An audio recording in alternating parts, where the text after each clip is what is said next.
The crisp, clean air of London's early spring felt like a distant memory, a stark contrast to the sterile, almost suffocating scent of Dr. Anya Sharma's meticulously organized office.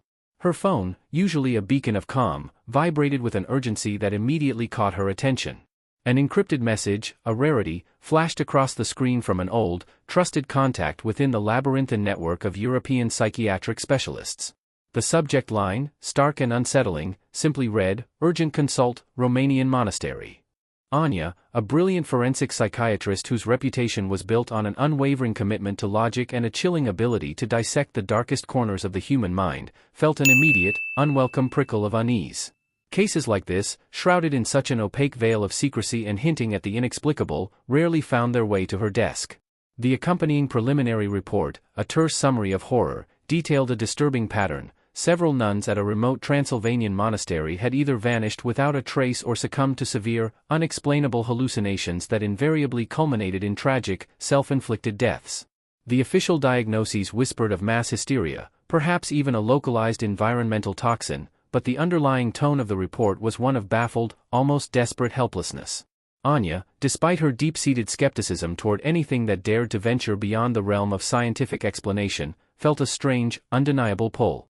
This wasn't merely a professional challenge to her formidable intellect, it was, perhaps, a subconscious echo of her own unresolved, haunting past, a silent call to a darkness she had long tried to suppress.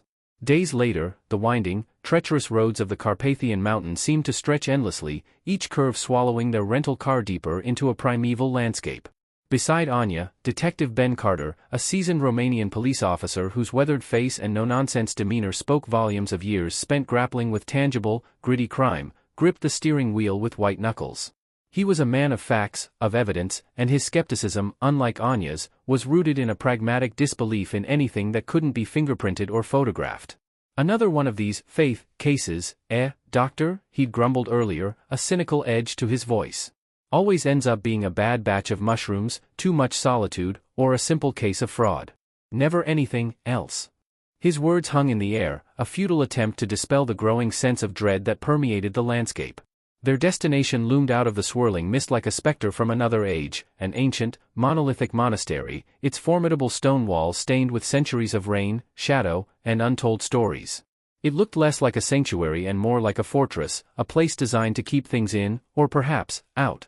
Inside, the air was thick and cold, heavy with the cloying scent of old, decaying wood, stale incense, and something else, a palpable, almost suffocating tension that clung to every corner. It was the scent of fear, perhaps, or something far older. Father Gabriel, the monastery's aged leader, emerged from the shadows, his gaunt face etched with a profound weariness that went beyond mere fatigue. His handshake was firm, almost bone-crushing, but his gaze was distant, almost resigned, as if he had long since surrendered to an inevitable fate. "Welcome, Dr. Sharma," Detective Carter, his voice was a gravelly whisper, barely audible in the vast, echoing hall. "But I must stress, with the utmost gravity, this is a matter of the soul, not merely the mind. Or the law." He offered little in the way of concrete information, his answers to Anya's precise, probing questions deflecting like stones skipping across water. He spoke in riddles, hinting at divine trials and tests of faith, his eyes constantly darting to the arched doorways and shadowed alcoves. Then, Anya's gaze, sharp and analytical, fell upon Sister Isabella. The young nun stood apart from the other few, remaining sisters, a solitary figure in the dimness. Her face was a canvas of profound, almost unbearable terror, her eyes wide, hollow, and darting nervously as if tracking something unseen, something only she could perceive. She mumbled incoherently, her lips moving silently as if in prayer or a desperate plea, about shadows and whispers, her entire body radiating a deep, pervasive fear that seemed to vibrate in the very air around her. Anya, ever the professional, tried to meet her gaze, to offer a reassuring, empathetic smile, but Isabella recoiled instantly, pressing herself further into the ancient stone wall, as if trying to merge with the very fabric of the monastery. The air in the vast, echoing hall, despite its immense volume, felt impossibly tight, charged with an unseen, malevolent presence that seemed to watch their every move, a silent, predatory observer. The initial, strained introductions faded into the oppressive silence of the monastery, replaced by a tangible sense of urgency for Dr. Anya Sharma.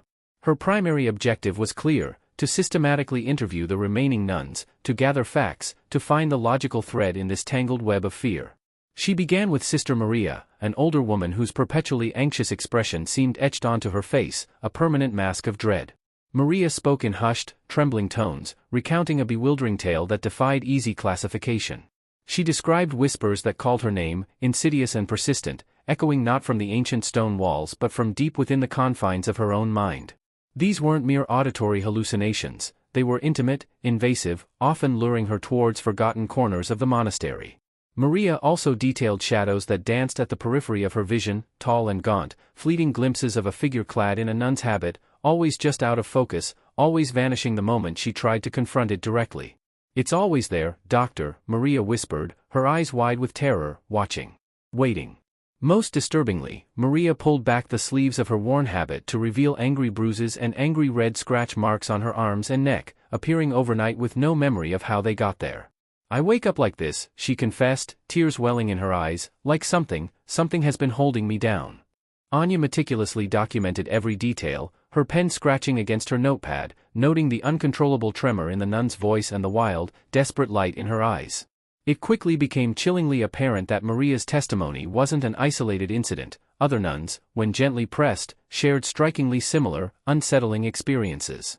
One spoke of a constant, pervasive chilling cold that no amount of fire from the monastery's hearths could dispel, an icy grip that seemed to emanate from within the very stones. Another spoke of an overwhelming, suffocating dread that descended without warning, making prayer impossible and leaving them gasping for breath, paralyzed by an unseen weight. The pattern was undeniable, a mosaic of fear and psychological torment that defied simple medical or environmental explanations.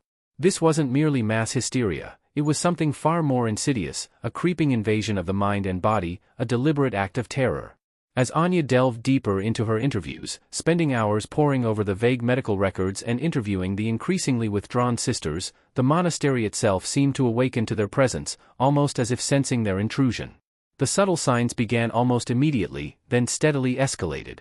The archaic, flickering fluorescent lights in the long, drafty corridors, already prone to dimness, would now die completely without warning, plunging them into suffocating, absolute darkness before sputtering back to life with an ominous hum. Sometimes, the lights would pulse erratically, casting grotesque, shifting shadows that played tricks on their eyes. Doors, heavy and ancient, made of thick, dark wood, would creak open on their own with a slow, agonizing groan, revealing empty, dust-filled rooms only to slam shut with a resounding, bone-rattling thud moments later, sending sharp shivers down their spines. Ben, ever the pragmatist, initially tried to rationalize each occurrence with logical explanations: faulty wiring, drafts from unseen cracks in the old walls, old pipes settling, the creaking of ancient timber. He'd even tried to physically secure some of the doors, only to find them mysteriously ajar again minutes later. But as the incidents multiplied, becoming more frequent, more aggressive, and undeniably inexplicable, even Ben's unwavering composure began to crack. His eyes, once so confident and sharp, now held a hint of profound unease, constantly scanning the deepening shadows, his hand instinctively resting on the holstered sidearm at his hip, a useless comfort against an invisible foe. During the desolate hours of the night, when silence usually reigned supreme, a more terrifying symphony began to play from the deeper, older, unexplored sections of the monastery, faint, mournful chanting that seemed to rise from beneath the very foundations, the shuffling of unseen feet echoing on stone, and sometimes, a guttural, inhuman growl that vibrated through the very stones of the building, a low, guttural warning. The cold, damp air of the monastery seemed to cling to them, a pervasive, unearthly chill that settled deep in their bones, regardless of the heavy cloaks they wore, seeping into their very souls. It was becoming sickeningly clear now, they were not just investigating a series of tragedies. They were experiencing them. And whatever was here, it knew they were present, and it was beginning to make its presence felt. The escalating, undeniably supernatural occurrences within the monastery had by now completely chipped away at Dr. Anya Sharma's steadfast scientific resolve. The cold logic she meticulously applied to every case was beginning to fray at the edges, forcing her to confront the unsettling, almost terrifying possibility that something truly extraordinary, something beyond human comprehension, was at play. Her nights were restless, filled with the echoing creaks of the ancient building and the persistent feeling of being watched. One particularly unsettling night, while huddled in a makeshift office, illuminated only by the dim glow of her laptop screen, Anya was meticulously reviewing footage from the monastery's antiquated CCTV system. It was a crude network of grainy, black and white cameras, installed decades ago and prone to static, but it was all they had. She was fast-forwarding through hours of uneventful emptiness when she stumbled upon something that froze her blood. The specific clip was from a long, desolate corridor leading to the disused East Wing, captured in the deepest hours of the night. For several agonizing minutes, the screen showed nothing but static-laced emptiness, the familiar snow of old surveillance. Then, subtly at first, a disturbance. A tall, gaunt figure, unmistakably clad in a flowing nun's habit, materialized at the far end of the corridor. It didn't walk, it floated, its movements unnaturally smooth, a chilling, almost ethereal glide that defied all laws of physics.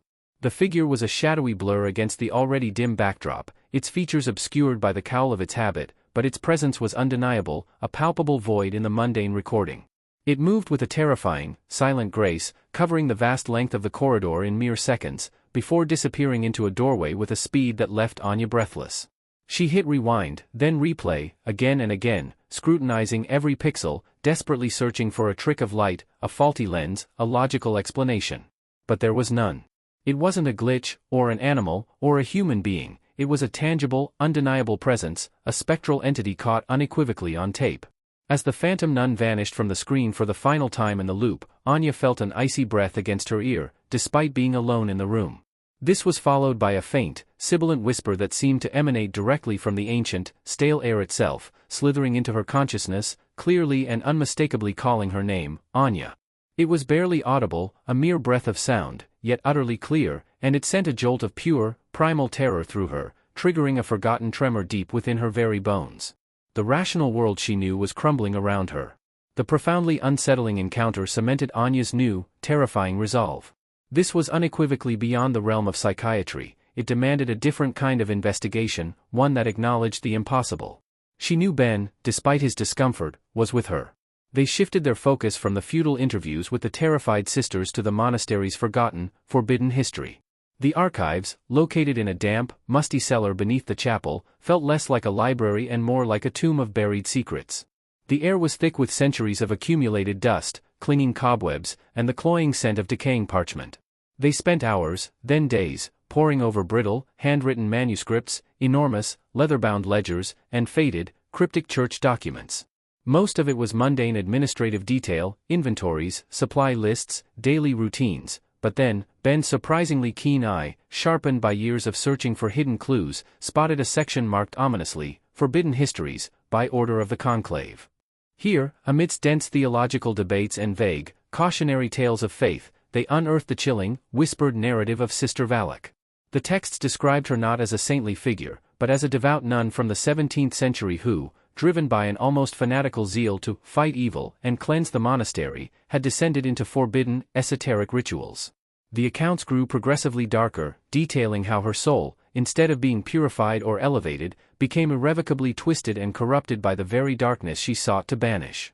She didn't simply die, the texts explicitly stated she transformed, becoming an entity of pure malevolence, an embodiment of the very evil she had embraced.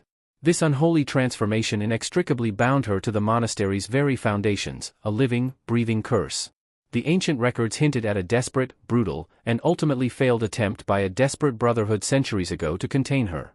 A complex ritual, designed to imprison her, had instead merely tethered her more fiercely to the hallowed, now defiled, grounds. Her malevolent essence lingered, a dark shadow waiting for its chance to fully manifest, to break free. The incessant whispers, the fleeting shadows, the pervasive cold, the overwhelming fear that choked the life out of the nuns, they weren't random occurrences, or mental breakdowns. They were the terrifying, undeniable symptoms of a malevolent presence stirring, an ancient evil reawakening, making its hunger known. And Anya, the woman of science, now knew, with a horrifying certainty, that they were squarely in its path. The revelation of Sister Valak's twisted history sent a fresh wave of dread through Anya and Ben, but it also provided a horrifying clarity. They now understood that sickness, plaguing the monastery was far older, far more malevolent than any earthly disease. Armed with the newfound knowledge from the archives, they confronted Father Gabriel. The old priest's face, already etched with weariness, seemed to crumble further under the weight of their direct questions. His voice, barely a whisper, finally unburdened centuries of hidden despair. He confirmed everything they had read. Sister Valak was indeed an entity, a demonic force born from corrupted faith, locked away beneath the monastery's foundations through a desperate, ancient ritual. His eyes, filled with a profound sorrow, spoke of generations of silent suffering. For centuries, Father Gabriel confessed, his gaze fixed on some unseen point beyond them, my predecessors, and now I, have maintained the seal. A ritual of blood and prayer, passed down through the abbots. A sacred duty, a terrible burden. Then came the most chilling confession: every generation, a chosen nun had to sacrifice herself, not to defeat the entity, but merely to press it back, to reinforce the failing seal, to keep the ancient curse from spilling out into the world. The current abbess, who had vanished, was the most recent, chosen one. And now, as Father Gabriel finally admitted with a look of utter defeat, Sister Isabella was the next in line. She carries the mark, he murmured, a purity that draws its hunger, a lineage. His voice trailed off, his gaze drifting to the chapel where Isabella often sought solace, or perhaps, fought for her sanity. Anya felt a cold dread settle in her stomach. Isabella's terrified whispers, her evasive behavior, it all made a horrifying sense now. She wasn't just a victim, she was the designated sacrifice. As Father Gabriel spoke, a faint memory, suppressed for decades, began to claw its way to the surface of Anya's mind, a shadowy echo of her own past trauma. Her childhood, spent in the remote, forgotten villages of Eastern Europe before her family moved to London, had been marked by an incident she'd always dismissed as a vivid, stress-induced nightmare. A cold night, a flickering candle, whispered prayers from her grandmother, and a terrifying, fleeting glimpse of a tall, dark shadow in the corner of her room, its eyes burning. She had suppressed it, rationalized it as a fever dream, but now, the chilling details from the monastery archives, coupled with Father Gabriel's words about lineage and purity, clicked into place with horrifying precision. He wasn't just speaking metaphorically. He then revealed the true, terrifying connection. Anya herself possessed a rare, ancestral, purifying bloodline. It was this dormant, inherited quality that the entity, Valak, could sense, a potent energy that drew its malevolent hunger like a moth to a flame. Her trauma as a child wasn't a nightmare, it was an early, aborted attempt by Valak to claim her, recognizing the unique essence within her veins. She hadn't been called to the monastery by coincidence, she had been lured, drawn by the same ancient evil that sought to consume Isabella. Anya, the woman of science, was no longer merely an investigator, she was a participant, a target, and potentially, the next vessel for Valak's insatiable hunger. The rational world she had meticulously built for herself shattered, revealing a terrifying reality far more complex and insidious than she had ever dared to imagine. She was caught in a spiritual war she never knew existed, and her own blood was the key. The chilling, almost unbearable confession that had tumbled from Father Gabriel's lips, the ancient pact, the cyclical sacrifice, and Anya's own terrifying connection to this centuries-old horror, didn't just send a fresh wave of dread through her and Ben, it felt like a physical blow, a crushing weight settling upon their very souls.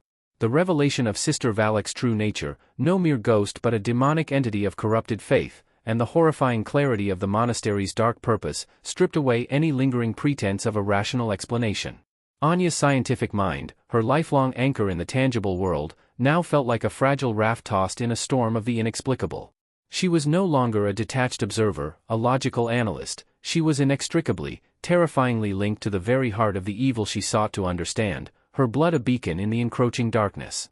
The oppressive atmosphere within the monastery, already thick with an unnatural, bone-deep chill that seemed to seep from the very stones, intensified dramatically, becoming almost suffocating. It was as if Valak, this ancient predator, had finally sensed its secrets laid bare, its carefully laid plans for its next sacrifice exposed, and had decided to unleash its true, terrifying might, abandoning any semblance of subtlety. The subtle anomalies they had witnessed before now exploded into overt acts of malevolence. The archaic electric lights in their temporary rooms, previously just flickering annoyances, would now explode with violent force, showering them with shards of glass and plunging them into moments of absolute, terrifying darkness before the emergency generators sputtered back to a weak, unreliable glow. The ethereal whispers that had once been faint, insidious suggestions in the periphery of their hearing, now erupted into a cacophony, a horrifying chorus of guttural, unholy chants and high-pitched, agonizing screams that seemed to emanate from every shadowed corner of the vast, echoing monastery, from the very walls themselves. It wasn't just an auditory assault, it was visceral, a violation of their senses. A pervasive, bone-chilling icy cold would suddenly manifest without warning, a localized drop in temperature so profound it made their teeth ache, their breath mist, and their very bones feel brittle and fragile, as if they might shatter with the slightest movement. One particularly harrowing night, as Anya lay in her Spartan bed, trying in vain to find a moment of respite, the antique wooden crucifix hanging precariously on the opposite wall began to violently twist and contort. The aged wood groaned under immense, unseen pressure, splintering and cracking with sharp, tearing sounds as if some invisible force was determined to break it in two. Then, with a final, violent snap, it ripped free from the wall, crashing to the cold stone floor with a resounding clatter that echoed through the silent halls, a stark symbol of the desecration within. And then, Valak fully emerged from the shadows, shedding its previously elusive, almost spectral form for a more tangible, undeniably demonic manifestation. The terrifying figure of the nun, now undeniably malevolent, tall and gaunt with an unnaturally elongated frame, its face a mask of pure hatred framed by a dark cowl, and its eyes burning with an infernal, red-tinged light, began to appear not just in brief, unsettling glimpses or grainy, distorted surveillance footage. It was now brazen, overt, moving with an unnatural, gliding swiftness through the monastery's perpetually dimly lit corridors, its presence a suffocating weight that instantly dropped the temperature of any room it entered, filling the air with a nauseating stench of decay and the acrid tang of sulfur. It was no longer toying with them, no longer content with subtle psychological manipulation. Valak now attacked them directly, not with the blunt force of physical blows, but with a relentless, insidious barrage of psychological terror, expertly tailored to exploit their deepest, most carefully guarded fears and vulnerabilities. For Anya, Valak mercilessly and cruelly exploited the fragile, just resurfaced trauma of her repressed childhood memory. It bombarded her with vivid, nightmarish visions of that fateful night in her grandmother's old house, the single, flickering candle casting grotesque shadows on the walls, her grandmother's frantic, desperate prayers whispered in a language she barely remembered, and that tall, impossibly dark shadow in the corner of her small room, now fully formed, its burning, red eyes fixing on her with an insatiable, predatory hunger. She was forced to relive the terror as her younger self, a small, helpless child screaming into the suffocating darkness, experiencing the primal fear anew, tearing at the meticulously constructed walls of her adult sanity. Valak would manifest in her fitful nightmares, its grotesque face inches from hers, then bleed seamlessly into her waking moments, appearing in the periphery, mimicking the forms and voices of her long-gone loved ones, twisting those cherished memories and familiar voices into grotesque, mocking parodies designed to break her spirit and shatter her resolve. For Ben, Valak preyed on his ingrained, professional frustration, his deep-seated sense of helplessness in the face of a form of evil that defied logic and the boundaries of the natural world. The entity would manifest as fleeting, distorted shadows that writhed just beyond his sight, whispering insidious doubts into his ears, questioning his abilities, showing him horrifying visions of past cases where his logic had failed, where victims had been lost despite his best efforts. It made him feel useless, impotent against a foe that couldn't be apprehended, couldn't be shot, couldn't be cuffed and brought to justice. The ancient monastery, once just a grim but ultimately mundane location for a disturbing investigation, had become a terrifying psychological battlefield, its very stones seemingly vibrating with the raw, unleashed malevolence of the demonic entity. They made a desperate attempt to flee, their fear lending them a surge of adrenaline as they heaved against the massive, reinforced monastery gates, but they remained inexplicably, supernaturally locked, as if welded shut by an unseen force. Every window, every potential escape route, seemed to seal itself shut the moment they desperately approached, a clear, chilling message from Valak. They were trapped within its domain, and the ancient evil had finally, irrevocably, come for its due. The hunt had truly begun, and they were the prey. The relentless, insidious psychological assault launched by Valak, coupled with their increasingly futile and desperate attempts to escape the monastery's iron grip, had plunged Anya and Ben into a suffocating abyss of despair. The very air they breathed seemed to press in on them, heavy with palpable malevolence, each breath a struggle against an unseen force. Yet, amidst the overwhelming waves of terror, Anya's analytical mind, though battered and frayed, refused to yield completely.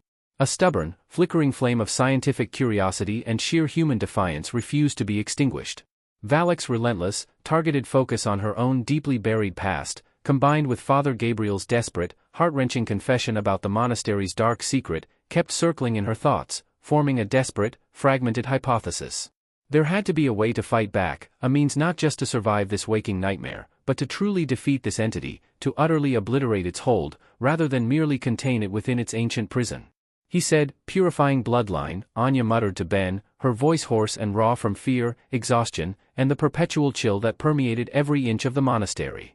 They were huddled in the dimly lit common room, the single, flickering candlelight casting monstrous, dancing shadows that seemed to mock their vulnerability. And the ancient texts mentioned a failed ritual of confinement, a seal that needed to be maintained. What if we're not supposed to trap it again? What if the goal isn't to merely press it back, but to cleanse it? or to expel it entirely from this realm. Ben, his face grim, pale, and etched with a profound weariness, looked at her, and in his eyes, Anya saw a faint, almost imperceptible flicker of desperate hope. "Cleanse it," he whispered, skepticism battling with a dawning, terrifying possibility. "How do you cleanse a demon, doctor?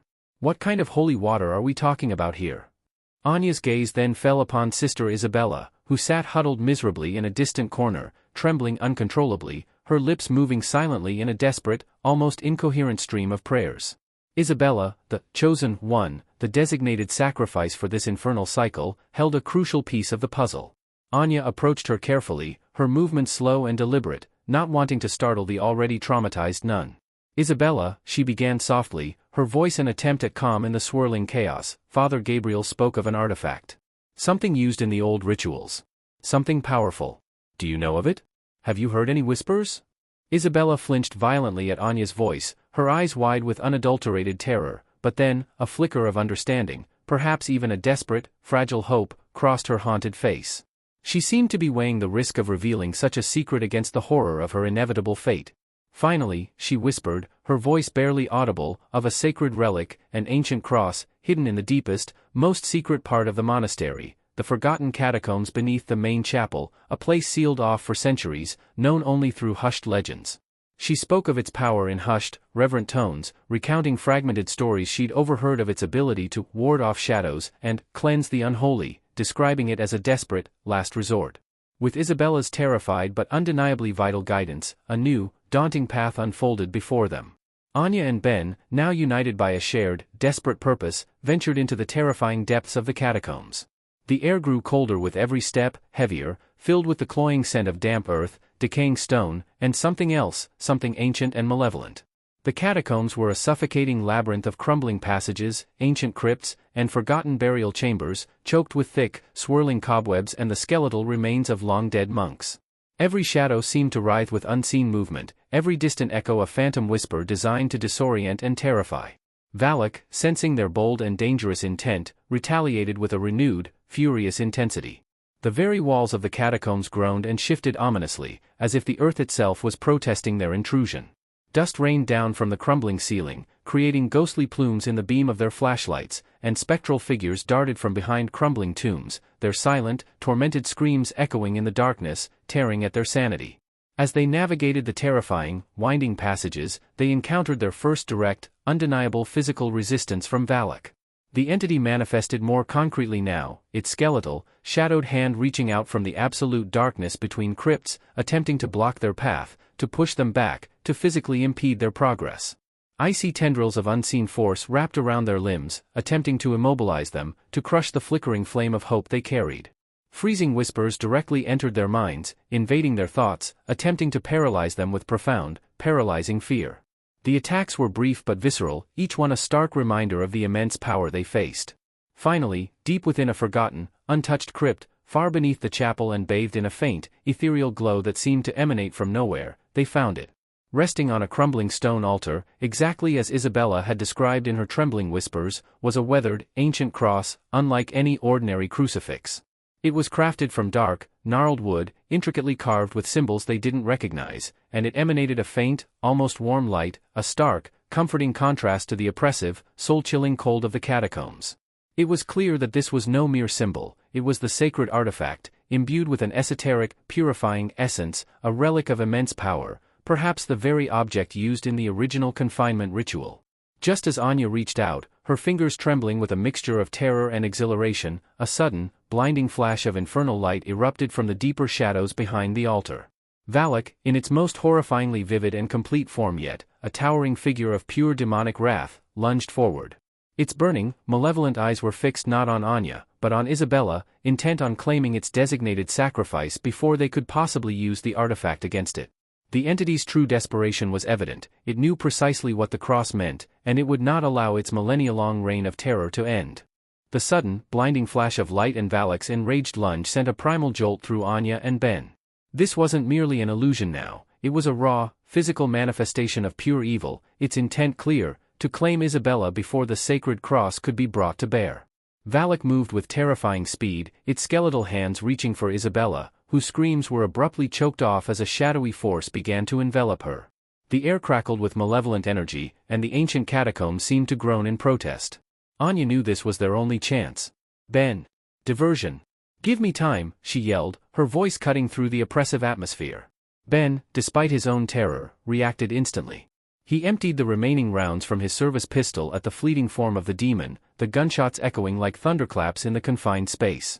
The bullets tore through the spectral figure harmlessly, but the noise and the act of defiance momentarily drew Valak's attention, causing it to recoil slightly, its burning eyes flickering towards him. This brief, precious second was all Anya needed. Clutching the ancient cross tightly, its faint warmth a counterpoint to the glacial cold emanating from Valak, Anya remembered Isabella's whispered words, Father Gabriel's desperate pleas, and the chilling lore from the archives. This was a battle for souls, not just bodies. She closed her eyes for a fleeting moment, taking a deep, ragged breath, and then focused her entire will. She extended the cross, not as a weapon, but as a conduit, a vessel for the ancient purifying essence it contained. She began to intone the fragments of the ritual prayers she had found in the archives, words she barely understood but felt resonate deep within her. Her voice, though initially trembling, grew stronger, imbued with a desperate resolve. As Anya recited the ancient verses, the cross began to glow brighter, pulsating with an ethereal light that pushed back against the suffocating darkness. Valak shrieked, a sound of pure agony and rage that tore at the very fabric of their sanity. The demon lunged again, its spectral form wavering, trying to break Anya's concentration, attacking her mind with a relentless barrage of personalized horrors. It showed her vivid, distorted images of her grandmother dying, her own helpless cries echoing in the background. It twisted Ben's face into a mask of grotesque betrayal, whispering that he would abandon her. Every repressed fear, every doubt she had ever harbored, was magnified and thrown at her with immense force. The very air around her seemed to solidify into an invisible wall of psychic pressure, threatening to crush her. But Anya held firm. Her rational mind, paradoxically, found a new kind of strength in this irrational battle. She understood that these were just illusions, born of fear. You are nothing but a lie, she screamed, her voice hoarse, her eyes blazing with defiance as she pushed the cross forward. You feed on fear, but I choose truth. Ben, meanwhile, kept the pressure on, a man facing down a demon with nothing but grit. He used his flashlight, shining its beam directly into Valak's wavering form, a futile but annoying distraction. He threw anything he could find, loose stones, skeletal remains, anything to draw its attention away from Anya. His own mind was under assault, plagued by visions of his worst failures, but he pushed through it, driven by a primal need to protect Anya and Isabella. As Anya reached the climax of the ritual, the cross flared with blinding intensity, a searing beacon of pure light. Valak let out one final, ear-splitting shriek, a sound of unimaginable pain and defeat. Its shadowy form began to convulse, tearing at itself, fragmenting like smoke in a hurricane. The putrid smell of sulfur intensified, then vanished, replaced by an oddly clean, crisp scent. The intense cold began to recede, and the oppressive weight in the air lifted. The catacombs, though still ancient and eerie, suddenly felt empty. The terrifying presence was gone, banished, perhaps not destroyed entirely, but certainly pushed back into a realm from which it could no longer directly influence theirs.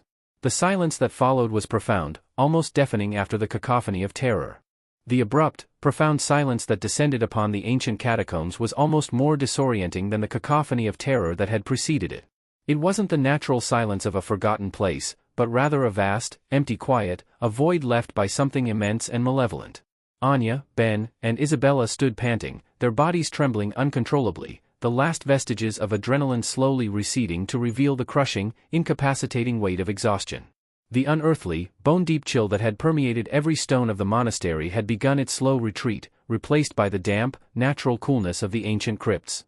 The very air, once thick and cloying with the stench of decay, sulfur, and unholy fear, now carried only the faint, earthy smell of the catacombs themselves, an oddly clean and neutral scent. Valak was truly gone. Not a trace remained of its demonic presence, no lingering shadow, no faint whisper, no tangible sign of its horrific, soul-crushing power. The victory felt fragile, almost too good to be true. Isabella, finally released from the oppressive psychic grip that had held her in a waking nightmare, collapsed to her knees on the cold, damp stone, her small frame racked with deep, shuddering sobs. They were tears born of sheer terror, but also of an overwhelming, almost unbelievable relief. Anya, still clutching the now faintly glowing cross, its light dimming to a gentle pulse, felt the raw, abrasive psychic residue of the battle slowly receding from her mind. The vivid, horrifying visions of her childhood trauma and Valak's relentless torment had vanished, leaving only the clear, painful memory of the real events, but no longer the incapacitating, paralyzing terror that had bound her. She felt lighter, as if a great weight had been lifted from her soul. Ben, meanwhile, leaned heavily against a crumbling crypt, his face grim and pale, streaked with dirt, sweat, and perhaps tears he wouldn't acknowledge. Slowly, almost reverently, he slid his service pistol back into its holster. His hand still trembled uncontrollably, but the raw, primal fear in his eyes had been replaced by a bewildered awe, a profound sense of wonder and disbelief. He had witnessed something utterly beyond his understanding, something that shattered the rational framework of his entire world, and he knew, with a chilling certainty, that he was forever changed. His perception of reality had been irrevocably expanded. Slowly, gingerly, their muscles aching with every movement, they began their arduous ascent from the terrifying depths of the catacombs. The heavy, reinforced wooden door that had once been supernaturally locked, stubbornly resisting all their desperate efforts, now swung open with a rusty groan, revealing the narrow, winding passage leading up to the main body of the monastery. As they emerged into the dimly lit hallways above, a profound change was palpable. The pervasive, oppressive aura that had suffocated the very life out of the monastery for centuries was gone. The flickering, unreliable lights in the main hall now stayed steadily on, casting a weak but constant illumination. The bone-deep cold had lessened, replaced by a mere natural chill. The monastery was still old, still ancient, its stones steeped in dark history, but the malevolent energy that had choked the life out of it, tainting every corner, had finally dissipated. It felt strangely empty, yet also clean, a vast, echoing tomb finally at peace. They found Father Gabriel kneeling in the chapel, his back to them, his shoulders slumped in what looked like profound despair or desperate prayer. He looked up as their footsteps echoed in the vast space, his eyes immediately falling upon the now subtly glowing sacred cross still held tightly in Anya's hand. A profound wave of relief, tinged with sheer disbelief, washed over his gaunt face, his weary eyes filling with unshed tears. He understood, without a single word needing to be spoken. The ancient, horrific cycle had been broken. The monastery is at peace, he whispered, his voice cracking with raw emotion, a lifetime of burdens lifting from his shoulders. For the first time in centuries. Thank God, thank you. Anya, Ben, and Isabella finally left the monastery as the first glorious rays of dawn touched the highest mountain peaks, painting the sky in hues of soft pink, orange, and purple, a silent testament to the new day. They were bruised, mentally scarred by what they had endured, and utterly exhausted, but miraculously, they were alive. Anya, the brilliant woman of science, was no longer just a logician confined by empirical data. She had witnessed an undeniable truth, a spiritual reality that transcended all scientific understanding. Her worldview had not merely expanded, it had been shattered and painstakingly reformed by the terrifying, profound reality of the unseen spiritual realm. Ben, the hardened detective, whose life had been anchored in the concrete facts of crime, now carried a new, unsettling, yet profound respect for the unseen forces that truly shaped the world. The world was far larger, far more mysterious, and infinitely more terrifying than he had ever conceived. Isabella, though deeply traumatized by her near sacrifice, would now have a chance at a life free from the chilling prophecy that had haunted her lineage for generations. As Anya drove away, the monolithic monastery shrinking in the rearview mirror, its ancient stones now bathed in the gentle morning light, a final, unsettling thought lingered, a cold whisper in the back of her mind. She glanced in the mirror one last time, and for a fleeting, heart-stopping fraction of a second, she saw it, a faint, almost transparent silhouette of a tall nun, standing motionless at the monastery's grim, stone gate. It was gone as quickly as it appeared, perhaps a mere trick of the light, or a residual image seared into her exhausted, overstimulated mind. But the brief, chilling apparition left a haunting, unspoken question hanging in the crisp morning air: had Valak truly been destroyed, or merely banished? Was it merely a powerful memory now, or a silent, terrifying promise of return? The knowledge that some darknesses might never truly die, only retreat into the shadows, leaving behind an echoing silence and a lingering chill, would forever haunt their steps, a constant, grim reminder of the horrific symphony of shadows they had miraculously survived.